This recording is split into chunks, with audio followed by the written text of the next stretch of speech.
Hi everybody, this is Simon Ward of TheTriathlonCoach.com with another of our Outlaw information videos. So with 3 weeks to go, you are either thinking about your taper or you're just about to start your taper.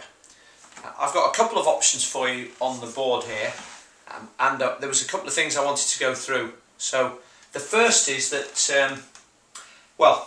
there's no real consensus on what is the best taper. In the past, people have used 4-week tapers where they've progressively reduced the volume of training each week. So they start out 100%, then 75% next week, then 50%, then 25%.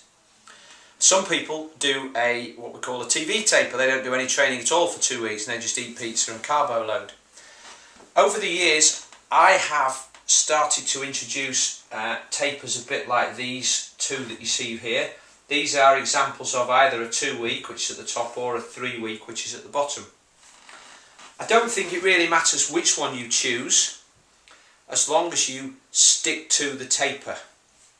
And there are really 3 rules that we all agree on of what should happen in a taper. They are that, firstly, you need to drop your volume.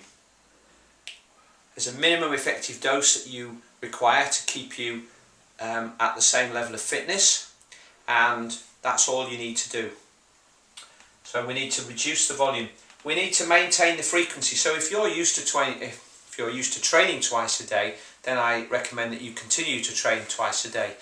Your body's used to it.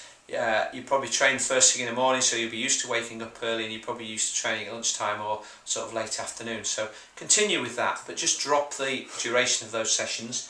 And we also agree, and the sports scientists generally confirm this, that you need to keep the intensity quite high. This enables you to maintain fitness levels, keep your aerobic capacity at the optimal level, maintain blood volume.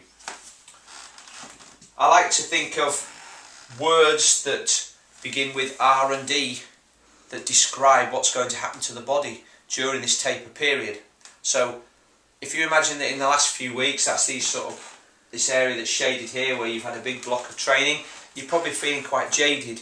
Sometimes after hard bouts of training, joints get sore, knees, back, ankles, shoulders perhaps if you've been doing a lot of swimming, muscles ache. So we want to repair those muscles. Imagine a piece of rope that's frayed at the ends. We need to allow that rope to repair itself so it's pristine, and that's what we need to do with the muscle fibres.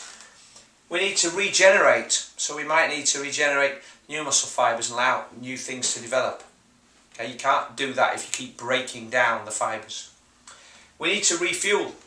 It's a possibility that as you've been training, you've been eating, then training, then eating again, your glycogen levels in the muscles have been dwindling over the time, so you may have been feeling fatigued, particularly coming towards the end of this last big period. So we need to refuel. You don't really need to carbo load, and I'll come on to that in the nutrition section next week, but if you reduce your training volume and you continue to eat as normal, then carbo levels will refuel carbo levels will go back to normal on their own. Okay, so you don't need to carbo load. And we also need to refresh. Mentally, it's important for you to start feeling a bit bouncy again. I've known people who get to the end of this big period here where they're really done with the Ironman mentally. They want it over and done with, and they can't be bothered, and that's usually a sign that they've pushed themselves too far. So think of words that sort of bring your mind and your focus onto repairing and regenerating. Okay, it doesn't matter which ones they are. Now, I've had discussions with athletes who said, "Oh, I'm not comfortable about a 3-week taper. I don't know if I want to lose my fitness." To be quite honest, you won't. And if somebody continues to train hard, there's 2 things that might happen. One is they're going to be more fatigued than you on race day. 2, they're going to be mentally fried on race day and not ready for it. It's unlikely that they're going to gain much, if anything, in terms of fitness over this week here, which is probably all they're going to get extra over you. And to be quite honest, for an event that's going to last anywhere between 10 and 16 hours, I'd say that on race day, it's better to arrive at the start a little undercooked, and definitely preferable for this than for you to be overdone. So how do I work these tapers? Well, both of them start with you completing a big block of training. The 2-week one, everything has a day off immediately afterwards. Then you have 3 days of low volume training. Maybe half an hour a day. Start with swim, then bike, then run, because running is the most damaging. On the 3-week one you get a bit longer. Then we can, on the 2-week one, then we can start increasing from Friday through to Tuesday. We can add some volume back in again, a little bit of volume to maintain fitness, but not as much as you've been used to up here. And then gradually coming into the race we drop that down, always having a rest day 2 days out. On the 3-week taper you get a bit longer to recover there on the low volume, then you start picking it up. You maybe don't go quite as high, but you've got a bit longer before you start dropping down. Really, I don't think it matters. Older athletes, I'd say, perhaps have a bit more recovery.